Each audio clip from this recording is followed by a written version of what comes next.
Un investimento importante per Azienda Zero, quasi 22 milioni di euro per acquisire 147 mezzi che andranno a infoltire il parco ambulanze destinate all'emergenza sanitaria.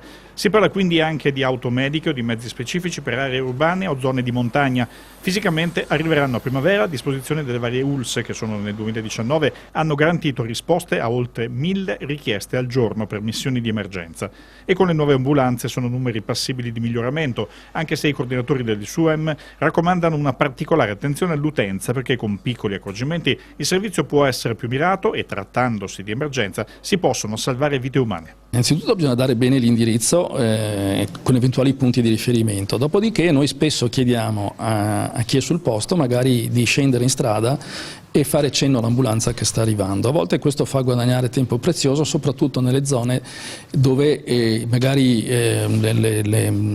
diciamo la via, nelle campagne, oppure dove la via e il numero civico non sono ben segnalati. Ecco, una cosa che si riscontra è che spesso i numeri civici delle abitazioni spesso non sono molto ben visibili. A volte c'è troppo scrupolo nel chiamare un'ambulanza, ecco, voi già da una telefonata riuscite a capire qualche richiesta che non sia pertinente? Certo, ovviamente è un obiettivo anche quello, perché diciamo anche nel mondo delle ambulanze diciamo, c'è chi a volte magari ha anche paura a chiamare un'ambulanza in più perché ha paura di sprecarla, ma c'è anche qualcuno che magari chiama l'ambulanza per un fatto che magari non è veramente di emergenza.